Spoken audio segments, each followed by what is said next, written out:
Bismillahirrahmanirrahim. Assalamualaikum warahmatullahi wabarakatuh.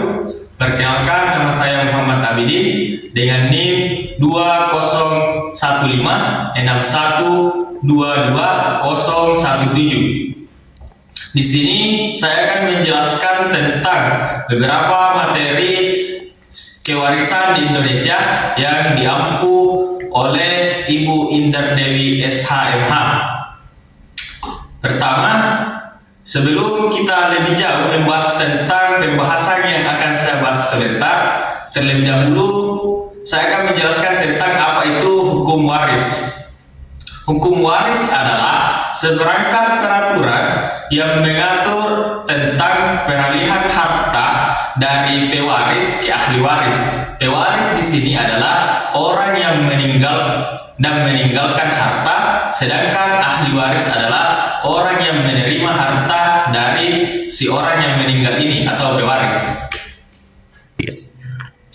Adapun syarat dari pembagian warisan ini, yang pertama, pewaris sudah meninggal dunia, dan yang kedua, ahli waris masih hidup, dan yang ketiga, adanya hubungan antara pewaris dan ahli waris. Hubungan yang dimaksud di sini adalah hubungan yang secara sah antara si pewaris dan ahli waris, baik itu berupa kekerabatan melalui pernikahan ataupun hubungan darah. Baik, di sini saya akan menjelaskan beberapa sistem pembagian kewarisan di Indonesia. Yang pertama itu menurut sistem hukum waris Islam. Di dalam hukum waris Islam, kewarisan juga disebut dengan mawaris. Mawaris dalam istilah adalah pengalihan pemilikan harta benda dari seorang yang meninggal dunia kepada orang yang masih hidup. Nah, di dalam Islam sendiri terdapat di dalam Al-Quran, tepatnya pada surah An-Nisa ayat 6 sampai dengan ayat 12 tentang pembagian harta warisan. Selanjutnya, di Indonesia sendiri, hukum kewarisan diatur pula dalam KHI atau Kompilasi Hukum Islam. Tepatnya pada pasal 171 yang mengatur tentang pengertian pewaris, harta warisan, dan ahli waris. Aturan mengenai kewarisan juga bersumber pada Undang-Undang Nomor 3 Tahun 2006 tentang perubahan Undang-Undang Nomor 7 Tahun 1989 tentang peradilan agama. Karena pentingnya urusan kewarisan ini, terdapat beberapa aturan dasar yang harus diketahui mencakup syarat-syarat, rukun kewarisan, serta manfaatnya dalam Islam. Nah, dalam Islam sendiri, adapun yang dapat menghalangi untuk mendapat warisan itu, yang pertama, murtad atau keluar dari agama Islam. Selanjutnya, mencoba atau membunuh sang pewaris, dan yang ketiga itu tidak ingin mendapatkan warisan. Baik, selanjutnya adalah sistem pembagian waris menurut hukum perdata. Dari segi definisi dengan pembagian hukum waris Islam hampir sama, bahwasanya si pewaris meninggalkan harta dan kemudian dialihkan kepada ahli warisnya. Nah, tetapi dari segi sumber hukumnya berbeda.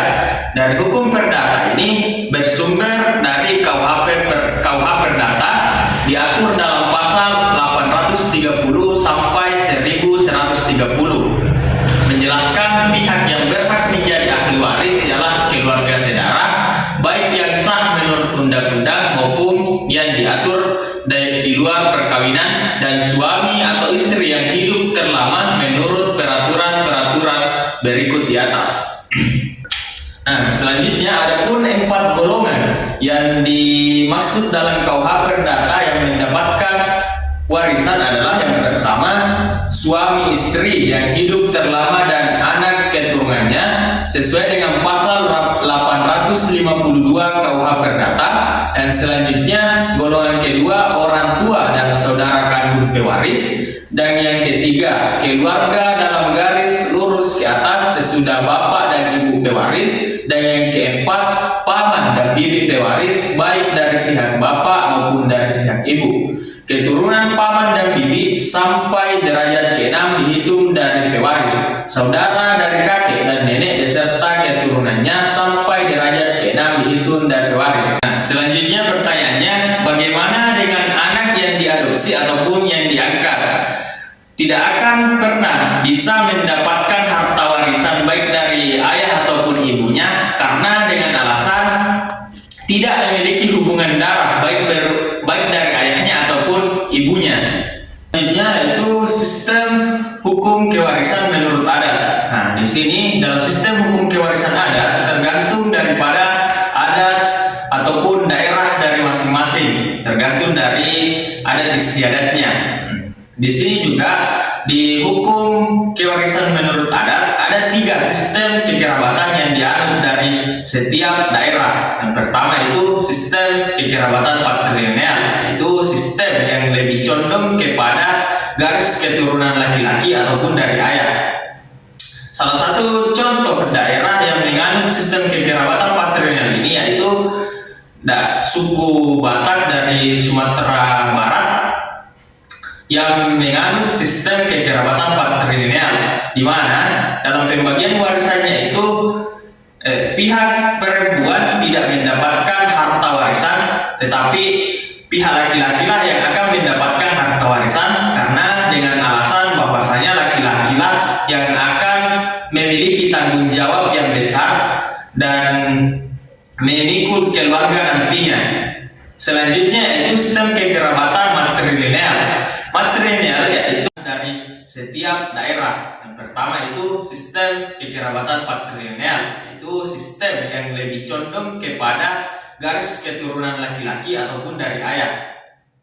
Salah satu contoh daerah yang menganut sistem kekerabatan patrilineal ini yaitu suku Batak yang menganut sistem kekerabatan patrilineal, di mana dalam pembagian warisannya itu pihak perempuan tidak mendapatkan harta warisan, tetapi pihak laki-laki lah yang akan mendapatkan harta warisan karena dengan alasan bahwasanya laki-laki lah yang akan memiliki tanggung jawab yang besar dan memikul keluarga nantinya.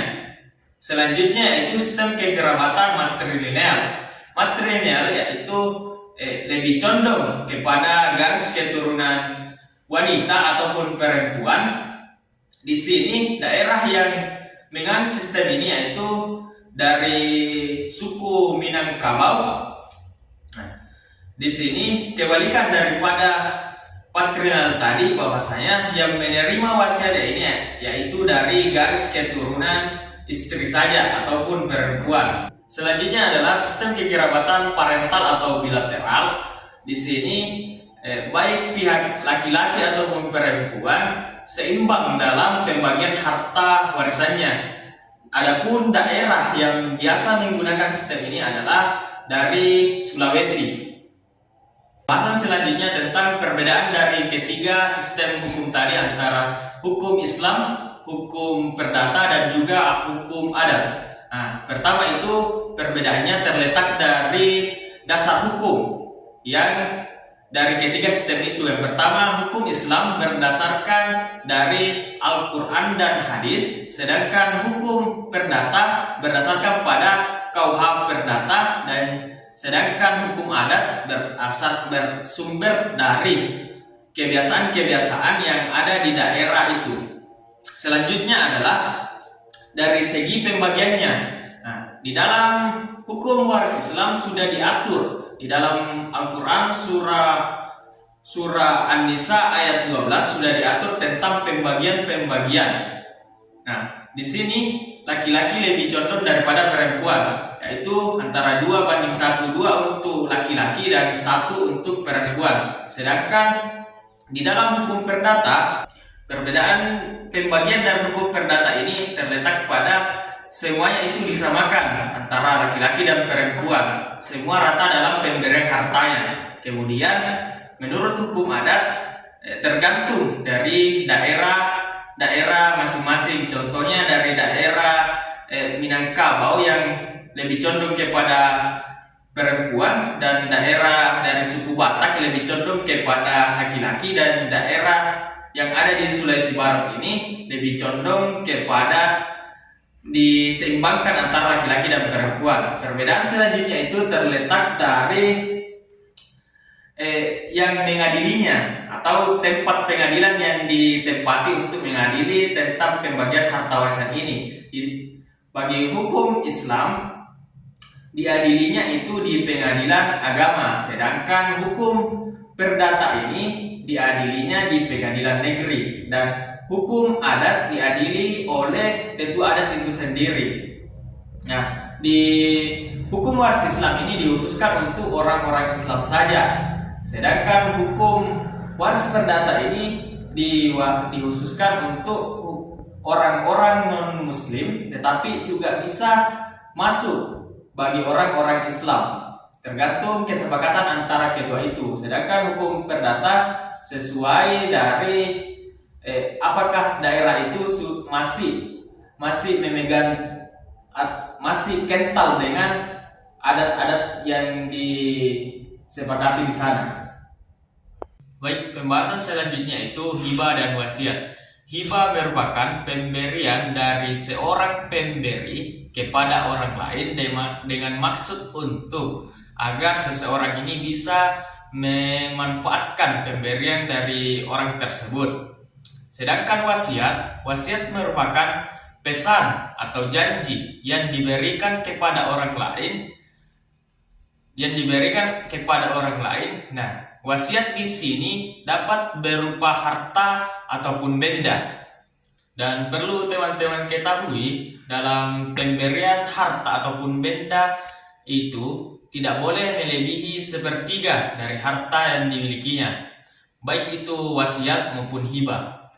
Nah, di dalam hibah itu sendiri, perbedaan yang terletak antara hibah dan wasiat itu sendiri juga terletak pada si pemberinya. Hibah ini diberikan pada saat orang ini masih hidup, sedangkan sama-sama diberikan pada saat masih hidup, tetapi wasiat berbeda. Pemanfaatan hartanya ataupun bendanya itu bisa dimanfaatkan setelah si pewasiat ini telah meninggal dunia, sedangkan hibah bisa digunakan pada saat orang ini masih hidup. Dapat kita ketahui bahwa bukan halnya harta ataupun benda yang diwariskan kepada ahli waris, tetapi dapat juga berupa hutang si pewaris. Nah, hutang tersebut kemudian diwariskan pula kepada ahli waris. Nah, berdasarkan hal ini dapat dikatakan bahwa tanggung jawab ahli waris dari pewaris tidak hanya sebatas peninggalan harta-harta pewaris, namun segala kewajiban terhadap perikatan yang dimilikinya, baik termasuk hutang piutang dari pewaris.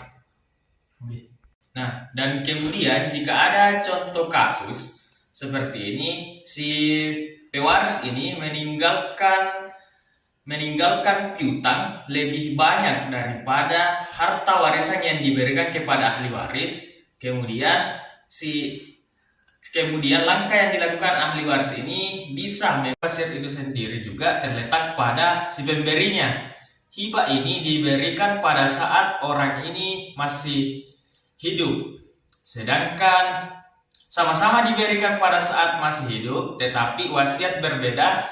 Pemanfaatan hartanya ataupun bendanya itu bisa dimanfaatkan setelah si pewasiat ini telah meninggal dunia, sedangkan hibah bisa digunakan pada saat orang ini masih hidup. Dapat kita ketahui bahwa bukan halnya harta ataupun benda yang diwariskan kepada ahli waris, tetapi dapat juga berupa hutang si pewaris. Nah, hutang tersebut kemudian diwariskan pula kepada ahli waris.